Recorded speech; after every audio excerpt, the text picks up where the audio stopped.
General Belal, যে আপনার planning এবং আপনি এটাতে সাপোর্ট দিয়েছেন। তনু একটা নিরীহ মানুষকে মারা গেছে, এটা ধামাচাপা দিতে এবং জাস্টিস আপনি করছেন। আল্লাহ কাছে কি বিচার দিবেন? একটা হচ্ছে যখন এই ইনভেস্টিগেশন হয়, পুলিশ 3 জনের যে ডিএনএ স্যাম্পল শুক্রাণু যে তনুর দেহে পাওয়া গেছে, এটা তারা জেনে সেনাবাহিনীকে অ্যাপ্রোচ করছে। সম্ভাব্য 3 জনের ইন্টারভিউশনের মধ্যে কয়েকজনের নামও পাইছে, 3 জনের নামও পাইছে। সিনিয়র ওয়ারেন্টার হাফিজ, সার্জেন্ট জাহিদ, আর একটা বোধহয় সৈনিক শাহিনুল। আসসালামু আলাইকুম। আমি মূলত আজকে সকালে এসছি তনু, সোহাগী জাহান তনু, তার কেসটা নিয়ে আলাপ করার জন্য। আমি গতকালকে একটা পোস্ট শেয়ার করেছি যে সোহাগী জাহান তনুর বর্তমানে যে রিপোর্টটা বেরিয়েছে যে 3 জন সেনাবাহিনী সদস্য জড়িত, দিস ট্রু। এটা আমি কনফার্ম করেছি গত সপ্তাহে। আমি অ্যাকচুয়ালি ইলিয়াস হোসেনের একটা ইয়াতে শুনতেছিলাম যে সোহাগী জাহান তনুর ফাদারের সাথে কথা বলতেছে। আমি অ্যাকচুয়ালি আমার যে তথ্য ছিল ওইটার সাথে ম্যাচ করতেছে না। আই ওয়াজ অ্যানয়েড যে আমি আসলেই বিশ্বাস করতাম যে সেনাবাহিনীর কোন সদস্য এটার সাথে জড়িত না। এখন আমি জানাবো কেন আমি এতদিন এই কেসটাকে ডিফেন্ড করে আসছিলাম। আমার নর্মালি সত্য, স্পেশালি গুম খুন, এই দুটোর সাথে আমি কোনো কম্প্রোমাইজ করি না। 2016-তে যখন এই ঘটনাটা হয় তখন কিন্তু আমি সেনাবাহিনীতে না, আমি তখন বিজিবিতে। আমি যেহেতু বিজিবিতে ছিলাম, আমি বিজিবি থেকে গিয়েছি হচ্ছে আর্মি সিকিউরিটি ইউনিট, যেটা সেনা প্রধানের গোয়েন্দা সংস্থা, যেটা আমি তখন সেখানে ছিলাম। ওখান থেকে আমি চলে গেলাম বিজিবিতে। মেইনলি কাহিনী একটাই ছিল, তখনকার যে কমান্ডেন্ট ছিল ফজল স্যার, আমি বলেছিলাম যে আমার ঢাকায় মাত্র 1 বছর চাকরি, আমি ঢাকায় রিটায়ারমেন্টের টাইম ক্লোজ হয়ে গেছে, চাচ্ছি। উনি আমাকে বিজিবিতে পাঠাচ্ছে, বিজিবিতে গিয়ে বলো যে তোমাকে ঢাকায় রাখতে। আমি বললাম বাপ কথা শুনেন না স্যার, চাচা কথা শুনবে। এনিওয়ে, আমি তখন বিজিবিতে ছিলাম। বিজিবিতে থাকার সময় বিজিবিতে আমি যখন এএসইউ থেকে বিজিবিতে যাই, তখন ফজল স্যার হ্যান্ড ওভার করে হচ্ছে ব্রিগেডিয়ার ফয়েজ, মানে বর্তমানে যে লেফটেন্যান্ট জেনারেল ফয়েজ, উনার কাছে। তা আমি উনাকে পেয়েছি, উনি থাকা অবস্থায় আমি বিজিবিতে গেলাম। আমি বিজিবি থেকে যখন ঢাকায় এসেছি কোনো কারণে, আমি ফয়েজ স্যারের অফিসে গিয়েছিলাম কাজে, বা আমার এই মুহূর্তে মনে নাই। আমি তখন বললাম যে স্যার, এই তনু হত্যা কেস নিয়ে কি হচ্ছে, এটা নিয়ে এত কথা হচ্ছে কেন? লোকজন তো সেনাবাহিনীকে নিয়ে খারাপ কথা বলতেছে, এটা কারণটা কি? উনি আমাকে স্পষ্ট বললেন যে এটার সাথে সেনাবাহিনীর কোনো সম্পর্ক নাই, এটার সাথে সিভিলিয়ানদের সম্পর্ক। পুলিশ ইনভেস্টিগেশনে বারবার বাধা দিচ্ছে, সেনাবাহিনী কোঅপারেট করতেছে। আমি বলি এটা কেমনে সম্ভব ক্যান্টনমেন্টের ভিতরে? তারপরে উনি একটা ডিসগাস্টিং কথা বললেন, সেটা হচ্ছে তনু মেয়েটার চরিত্র খারাপ, বিভিন্ন জায়গায় যাইতো, তার বয়ফ্রেন্ড ছিল, এরা কিছু একটা করতে পারে, এবং পুলিশ অ্যাকচুয়ালি ইনভেস্টিগেশন করতেছে। আমি জিনিসটা পরবর্তীতে, আমি তো তখন সাথে সাথে এর কিছুদিন পরে ব্যস্ত ছিলাম, বিদেশে চলে গেলাম। আমি অ্যাকচুয়ালি খেয়াল করে দেখলাম যে সেনাবাহিনী এটার মধ্যে কোনো সদস্য, কোনো অফিসার, হাই লেভেলের কেউ এটার সাথে জড়িত হওয়ার সম্ভাবনা কম। সৈনিক যদি জড়িত হয়ে থাকে, সৈনিকদের কেন সেনাবাহিনী কভার করবে? সেনাবাহিনী কেন এদেরকে মানে কভার করবে? এটা তো হওয়া সম্ভব না। এটা থেকে আর্মির কি লাভ? আর্মির রিপুটেশন এমনি নষ্ট হচ্ছে ইয়ার ভিতরে থাকার জন্য, পুলিশ কোঅপারেশন করতেছে না। সো আরেকটা জিনিস হচ্ছে, লেফটেন্যান্ট জেনারেল ফয়েজ, যিনি এখন লেফটেন্যান্ট জেনারেল, এর সময় এডিসি আদা আছেন, ওনার সাথে আমি একই ক্যান্টনমেন্টে কথা বলছি, ওনার বাসায় 1000 বার গেছি, দাওয়াত খাইছি, আমরা পিঠাপিঠি করছে, উনি 23 লং করছে, 24 লং করছে, এক্সট্রিম একটা ভালো সময়, একসাথে খেলাধুলা করছি। উনি আমাকে এই ব্যাপারে, এবং আমি এএসইউর অফিসার, এএসইউ থেকে আমি গিয়েছি, আমি এএসইউ অফিসার, উনার কাছ থেকে অরিজিনাল তথ্য না নিয়ে আমাকে ম্যানিপুলেশন তথ্য দিবে, এটা আমার কাছে বিশ্বাসই হয় নাই। I truly believed him, because এটা হচ্ছে ইন্টেলিজেন্স এথিক্স। আমি ইন্টেলিজেন্সের চাকরি করছি, যে ইউনিটে চাকরি করতেছি, ওই ইউনিটের বস আমাকে সত্য গোপন করবে, এটা আমার মাথায় আসে নাই। এটা আমি অ্যাকচুয়ালি একদম মাথায় নিতেই পারি নাই। এখন আসি হচ্ছে মেইন কাহিনীটা। 2016-তে যখন এই ঘটনা হয়, তখন সেখানে জিওসি ছিলেন হচ্ছে এনায়েত, আর সেনাপ্রধান ছিল লেফটেন্যান্ট জেনারেল বেলায়েত। তখন বোধহয় মানে ফুল জেনারেল হয়নি, লেফটেন্যান্ট জেনারেল বেলায়েত। আমি শুধু কিছু বলবো যে সমস্ত আমি সত্য জেনেছি। একটা হচ্ছে, যখন এই ইনভেস্টিগেশন হয়, পুলিশ 3 জনের যে ডিএনএ স্যাম্পল শুক্রাণু যে তনুর দেহে পাওয়া গেছে, এটা তারা জেনে সেনাবাহিনীকে অ্যাপ্রোচ করছে সম্ভাব্য 3 জনের, এবং বিভিন্ন ইন্টারোগেশনের মধ্যে কয়েকজনের নামও পাইছে, 3 জনের নামও পাইছে। সেই 3 জন হচ্ছে এখন আপনারা যেটা শুনতেছেন, সিনিয়র ওয়ারেন্টার হাফিজ, সার্জেন্ট জাহিদ, আর একটা বোধহয় সৈনিক শাহিনুল। এই 3 জনের নাম আছে, কিন্তু এই 3 জনকে সেনাবাহিনী দেয় নাই। কেন দিবে না? এটা হচ্ছে, ইট মেক নো সেন্স। আচ্ছা, এর সময় আমি ওই আমলে যখন 2016 সালে, তখন পত্রিকায় বিভিন্ন, এবং আমি কিছু লোকজনের সাথে কথা বলে যেটা জেনেছিলাম সেটা হচ্ছে যে মেজর জেনারেল এনায়েতের স্ত্রী ম্যাডাম এই তনু যেহেতু নাটক, গান টান বা এই ধরনের সাংস্কৃতিক কার্যক্রম করতো, ক্যান্টনমেন্টের একটা অনুষ্ঠানে তাকে জয়েন করতে বলে। সেই জয়েন করতে বলায় ওই একই দিনে তনুর কলেজের একটা অনুষ্ঠান ছিল, এবং তনু অ্যাকচুয়ালি এটা ডিনাই করেছে, এবং এই ডিনাই করাটা নাকি জিওসি ম্যাডাম খুব খারাপ ভাবে নিছে। বাট এটার সাথে খুনের সহায়তা করছে এটা আমি বলতেছি না। এর পরবর্তীতে যেটা হলো, এখন আমি যেটা জানি না সেটা হচ্ছে, এই 3 জন সৈনিকের এখন ওয়ারেন্ট অফিসার হওয়া মানে হাফিজ মানে হচ্ছে, তো ওই সময় ওয়ারেন্ট অফিসার ছিল না। এরা কি জিওসি স্টাফ ছিল? এটা আমি কনফার্ম করতে পারিনি। জিওসি স্টাফ বা আশেপাশে যদি হয়ে থাকে, তাহলে হয়তোবা তাদেরকে ডাকতে গেছিল, বাট পরবর্তীতে এরা একটা সিচুয়েশনের অ্যাডভান্টেজ নেওয়ার জন্য এই কাজটা ঘটাইছে। কারণ এদের ডিএনএ স্যাম্পল তার শরীরে পাওয়া গেছে, এটা নিশ্চিতভাবেই প্রমাণ করে যে তারা এই ধর্ষণের সাথে এবং ইয়ার সাথে জড়িত ছিল।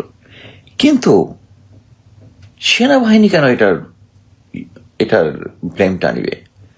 This is disgusting. এটা কোনোভাবেই আমার মাথার মধ্যে আসে না যে সেনাবাহিনী কেন এটারে নিবে। This is a big issue. It's not a big issue. It's not a big issue. আমাদের সমাজে ধর্ষণ হয়, হত্যা হয়, এবং আমাদের সমাজের যে সমস্ত মানুষরা আছে তারাই সেনাবাহিনীতে আছে। সো এখানে একটা ইয়া হবেই। আমি যখন 47 বেঙ্গলে ছিলাম, এরকম বিভিন্ন এক্সারসাইজের সময় 3টা কেস ছিল, 3টা কেস। প্রথমটাকে সিও সম্ভবত র্যাঙ্ক ডাউন করছিল, পরবর্তীটারে 30 দিনের জেল দিছে, প্রথমটারে 30 দিন জেল দিছে, এরপরটারে 89 ডেজ দিয়ে চাকরিতে রাখছে, এরপরটাকে চাকরিচ্যুত করছে। যেহেতু এই জিনিসটা, এটা সেনাবাহিনীর মধ্যে কেন প্রতিটা জায়গাতেই থাকবে, প্রতিটা জায়গাতেই থাকবে, কিন্তু সেনাবাহিনী এটাকে প্রোটেক্ট করবে, এটা আমি নিতেই পারতেছি না। এবং আমি অ্যাকচুয়ালি আমি যেটা সাপোর্ট করি বা যেটা আমি বিশ্বাস করি, আমি এটা স্ট্রংলি বলি, এটা আর্মির ফরে যাক আর বিরুদ্ধে যাক, স্পেশালি আর্মি অন্যান্যগুলো ইস্যুগুলো আমি অ্যাভয়েড করলেও গুম খুনের সাথে সেনাবাহিনী জড়িত, এটার মধ্যে কোনো ইয়া নাই। এটা হচ্ছে একটা খুনের কেস, মার্ডার, ধর্ষণ এবং মার্ডার সবচেয়ে এই ধরনের অরিজিনাল সিনের মধ্যে সবচেয়ে ডেঞ্জারাস, যেটা সবচেয়ে কঠোর যেটা। সো এটাকে সেনাবাহিনী সাপোর্ট করছে, এটা একটা অ্যাবসার্ড জিনিস। আমি শুধু এখন এটার সাথে আরেকটা অ্যানালাইসিস দিব, সেটা হচ্ছে সেনাবাহিনীর যে গোয়েন্দা সংস্থা, এটা এক সময় পর্যন্ত শুধু যারা গোয়েন্দা কোয়ালিফাইড অফিসারদের দিয়েই কন্ট্রোল হতো। এই জিনিসটা আমার চোখে পড়েছে। প্রথমে হচ্ছে সেনাবাহিনীতে আমি বলি 2 বা 3 ধরনের অফিসার আছে। প্রথম একটা হচ্ছে লেখাপড়ায় খুব ভালো করছে সামনের দিকে, এবং তারা এত বেশি ক্যারিয়ারিস্ট হয়, এই ক্যারিয়ারে উপরে যাওয়ার জন্য তারা যে কোনো অনিয়ম করতেও পিছপা হয় না। এই ট্রেন্ডটা প্রথমে শুরু করলো হচ্ছে জেনারেল ইকবাল করিম ভুইয়া। উনি কাকে নিয়ে আসলেন কমান্ড্যান্ট হিসেবে? ব্রিগেডিয়ার ফজল। ব্রিগেডিয়ার ফজল কোন ফজল? এই ব্রিগেডিয়ার ফজল হচ্ছে, আপনারা দেখেছেন না, এই যে এটা কি বলে, নির্বাচন কমিশনারের ব্রিগেডিয়ার ফজল, সানাউল্লাহ মোহাম্মদ আবুল ফজল মোহসানাউল্লাহ স্যারের নাম। উনি আমার ডাইরেক্ট বস ছিলেন।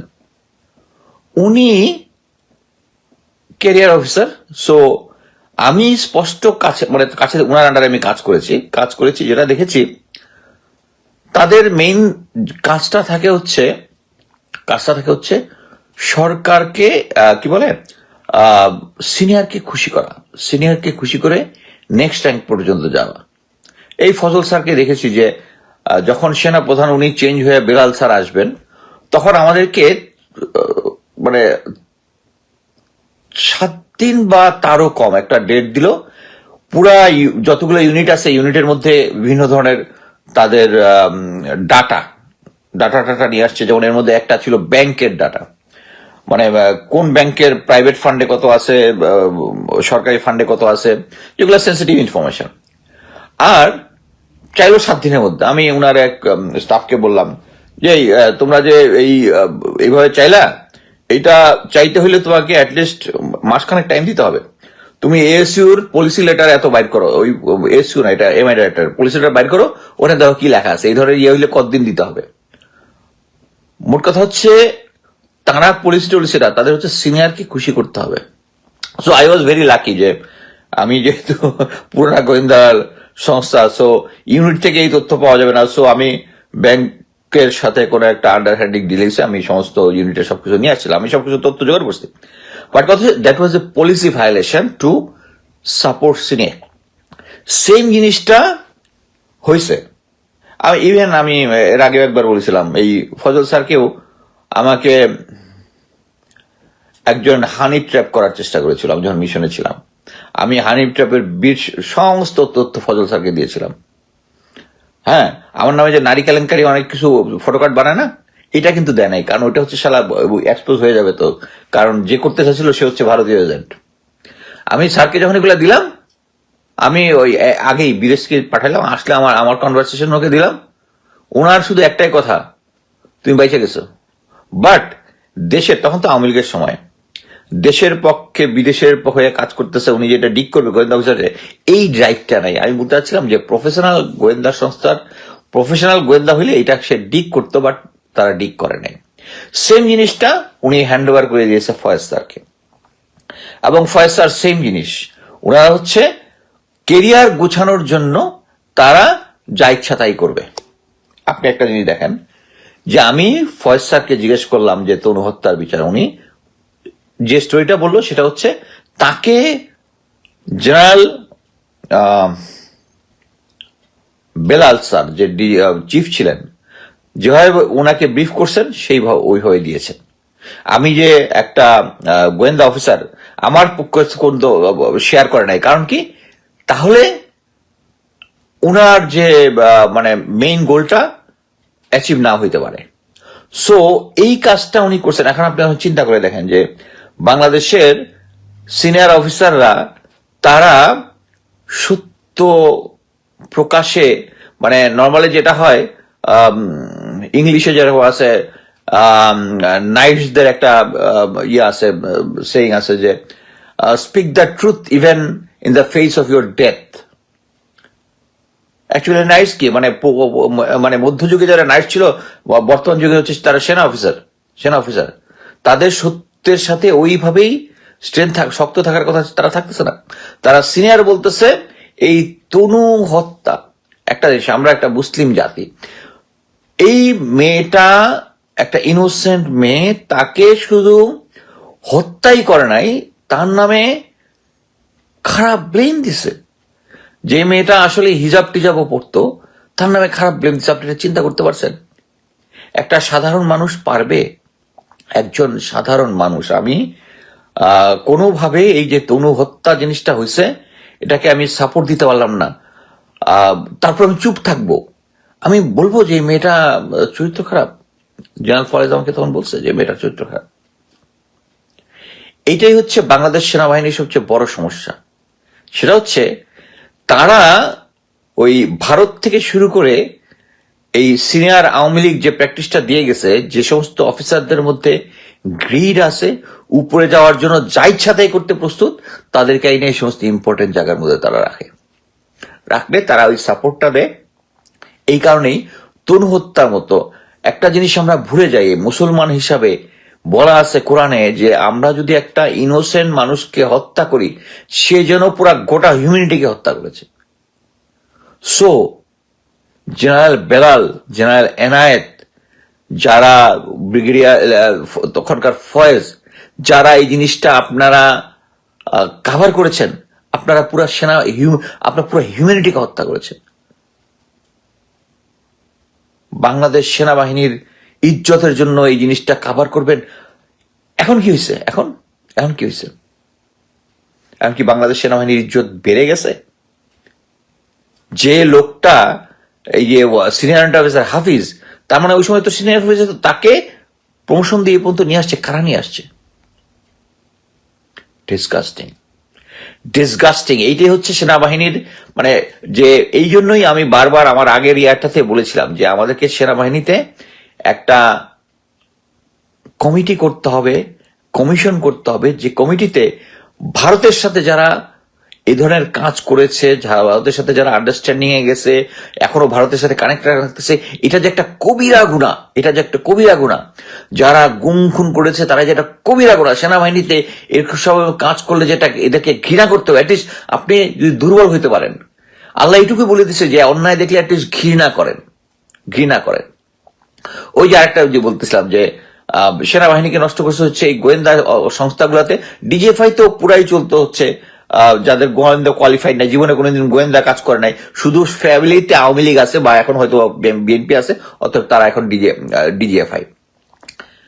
এই যে ফজল না, জেনারেল ইকবাল করিম ভুইয়া নিয়ে আসছিল ব্রিগেডিয়ার ফজল স্যারকে, এখন নির্বাচন কমিশনার। উনি এখন কিভাবে দেশটাকে বেচলেন? এই যে ইলেকশন ইঞ্জিনিয়ারিং করে উনি দেশটাকে কিন্তু বেঁচে দিলেন। সো এখানে হচ্ছে যারাই সিনিয়রের সাথে লয়ালিটি শো করবে তারাই ইম্পর্টেন্ট জায়গাতে যাবে, তারাই প্রমোশন পাবে। এটা একটা সিস্টেম করে ফেলছে।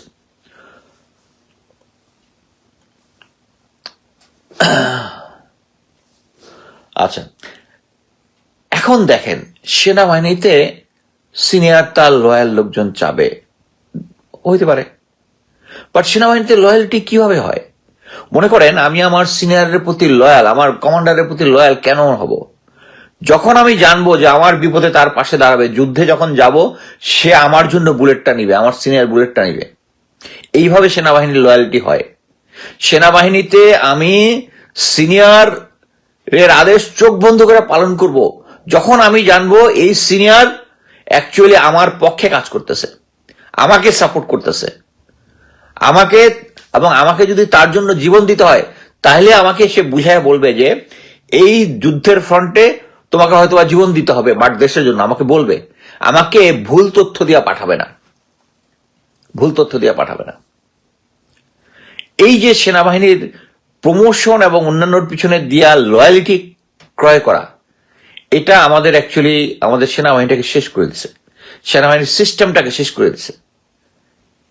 এই কারণেই তনু হত্যা হয়, আর সিনিয়রের আদেশে গোয়েন্দা সংস্থা এবং তারা এটাকে লুকায় ফেলায়।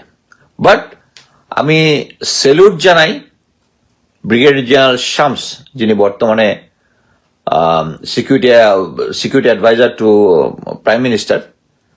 আমি এই সরকারের সমস্ত কিছু সাপোর্ট করি না, তাদের ভারতের আজ্ঞাবহ নীতি পছন্দ করি না, বাট এই তনু হত্যা মামলার কেসটা সামনে নিয়ে আসার জন্য আমি ব্রিগেডিয়ার শামসকে অভিনন্দন জানাই। এটা অবশ্যই ওনার একটা ইনিশিয়েটিভ ছিল, আমি যেটা জেনেছি। আমি আশা করি যে একে একে এই বিডিআর পিলখানা হত্যাকাণ্ডের ঘটনাটাও যেন সামনে চলে আসে এবং এটার জন্য যে বিচার যেটা হয় এটা যেন হয়। এখানে আমি মানে I will be too critical, সেটা হচ্ছে আমি ধরে নিব যে হ্যাঁ এটার সাথে ভারতের কোনো সম্পর্ক নাই, কারো হিসাব কিতাব নাই, যে সমস্ত সিনিয়ররা ধরা খাবে তাদের সাথে কোনো ইয়া নাই, অতএব এটাকে ধরেছে। বাট স্টিল আমি এটা সাধুবাদ জানাই। কারণ একটা সেনাবাহিনীকে শুদ্ধ করতে হলে সেনাবাহিনী ক্রিমিনালকে সাপোর্ট করে এটা হইতে পারে না। আমি আশা করব ব্রিগেডিয়ার জেনারেল শামস স্যার এই যে 15 জন যারা গুম খুনের সাথে জড়িত তাদেরকে ইমিডিয়েটলি ফোর্স রিটায়ার্ড পাঠিয়ে সিভিল জেলে পাঠাবেন।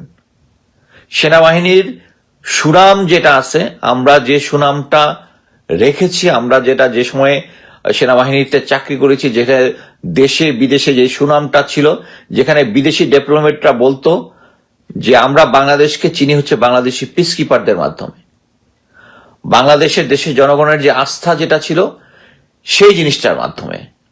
সো আমাদেরকে এখন যারা ভারতে যারা প্রশিক্ষণে যায় তাদেরকে যখন দেশে ফেরত আসে তাদেরকে ডিটেলস ডিব্রিফিং করতে হবে।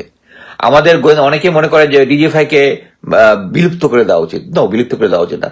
এই ডিজিএফআই এনএসআই কে থাকতে হবে।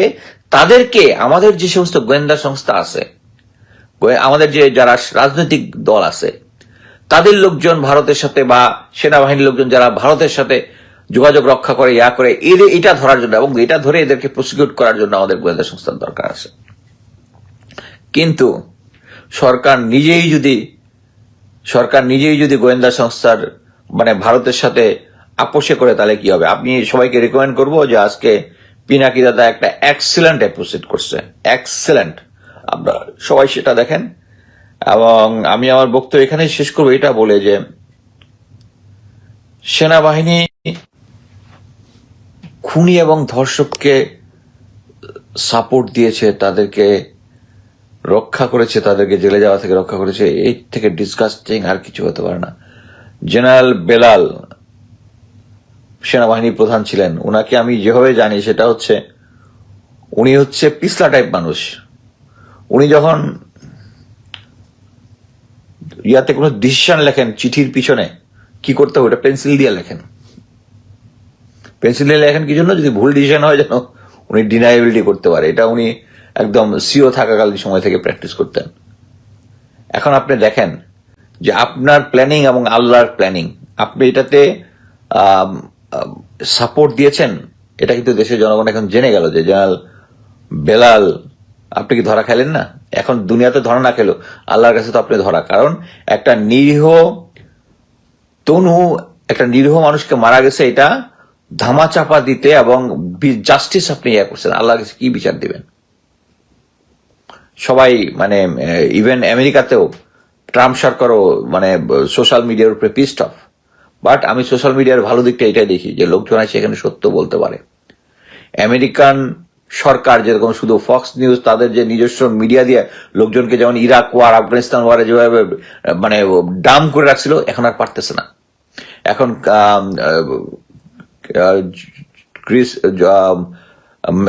কর্নেল ম্যাকগ্রেগার, রিটার, এমআই এর টাকার কার্লসন, আরো অনেকে, তারা এসে কিন্তু সত্য ঘটনাটা সামনে বলতেছে। সো আপনারা সেনাবাহিনীতে যতই 2 নম্বরই করেন, এখন যে নেক্সট কেস এখনো ইয়াকে রেখে দিচ্ছেন, জেনারেল ওয়াকারকে রেখে দিচ্ছেন। নেক্সট যদি কোনো ভারত বান্ধব জেনারেল আসে আমরা কথা বলবো। সো শেষে একটাই বলতে চাচ্ছি, আমাদের সেনাবাহিনী এটা একটা ট্রেডিশনাল সেনাবাহিনী ছিল। এটাকে আগের পর্যায়ে নিয়ে যাওয়ার জন্য সেনাবাহিনীর সদস্যদেরকে কঠোর হইতে হবে। তারা যদি জানে কেউ ভারতের সাথে আন্ডারস্ট্যান্ডিং করে সিনিয়রিটিতে গেছে, তাদেরকে অ্যাটলিস্ট কোনো ক্ষমতা না থাকলেও ঘৃণা প্রদর্শন করতে হবে। ভারতের দালালদের সেনাবাহিনী গোয়েন্দা সংস্থাতে কোনো স্থান নাই। আমি শেষে সোহাগী জানান তরুর রুহের মাগফিরাত কামনা করতেছি। অসহায় মেয়েটা নিজের লেখাপড়া চালাতো, নিজের টিউশনি করে হিজাব পড়তো, ধর্মীয় অনুশাসন মেনে চলতো, প্রাইভেট পড়াতো। তার বাবা একজন, সম্ভবত আমি যেটা শুনেছি, এমইএস এর কমিশন, মিলিটারি ইঞ্জিনিয়ারিং সার্ভিসের। তাদের উপর একটা অন্যায় হয়েছে এবং আমি বলি, আমি এসইউতে থাকতে এর কাছাকাছি সিচুয়েশন দেখেছি, কিন্তু কেউ আনপানিশ যায়নি। একটা সিচুয়েশন আমার কাছে মনে হয়েছিল যে তাকে বাঁচিয়ে দিতে পারে। আমি তখন ক্যাপ্টেন, পরবর্তীতে ব্রিগেডিয়ার রিটায়ার করছে ব্রিগেডিয়ার শামস আমার ওসি ছিলেন তখন আর কি। আমি তাকে তখন বলেছিলাম, স্যার আমার রিপোর্টটা আমি করেছিলাম, যে রিপোর্টের স্যার একটা মানে উনি যেহেতু আমার পক্ষে সাইন করবেন, আপনি একটা লাইন কাটতে পারবেন না। And he said, Mustafiz don't get excited, আমরা কেউ অন্যকে সাপোর্ট দিব না। ওই ওই ওই ব্রিগেডিয়ার শামস কিন্তু ছিল প্রফেশনাল গোয়েন্দা অফিসার। উনি এখন বিভিন্ন পত্রপত্রিকায় শেখ হাসিনার সময় লিখতেন। এই প্রফেশনাল গোয়েন্দা সংস্থা থেকে প্রফেশনাল সকল প্রফেশনাল অফিসারদের কাছে চলে গেছে, কেরিয়ার অফিসারদের কাছে চলে গেছে। সো বাংলাদেশের সাইজ হয়ে যাচ্ছে। তারা সিনিয়র মার্ডার বললেও ওই মার্ডারকে তারা অ্যাকসেপ্ট করে তাদের নেক্সট কেরিয়ারের জন্য। বাংলাদেশের এই ইয়াটা আমাদেরকে কি বলবো যে ওয়াইপ আউট করতে হবে। সেনাবাহিনীতে প্রফেশনাল সেনাবাহিনীটাকে আবার প্রফেশনাল জায়গায় নিয়ে যেতে হবে। আশা করি ব্রিগেডিয়ার শামসকের যেভাবে এভাবে প্রশংসা করতে পারলাম, ফিউচারে এই বিডিআর হত্যাকাণ্ড নিয়ে যে বিচার যেটা হবে, শাহবাগ নিয়ে যে বিচারটা হবে, সাগররুনি নিয়ে যে যদি বিচারটা হয়, আমি যদি সেভাবে সাপোর্ট করতে পারি, এবং ভারত থেকে যেন আমরা ভারতের সাথে যাতে কোনো আন্ডারস্ট্যান্ডিং করে যেন সরকার না আসতে পারি। তাদেরকে বুঝতে হবে যে ভারতের সাপোর্টে সরকার টিকিয়ে রাখা থেকে জনগণের সাপোর্টে টিকিয়ে রাখাটা আরো বেশি সহজ। ধন্যবাদ।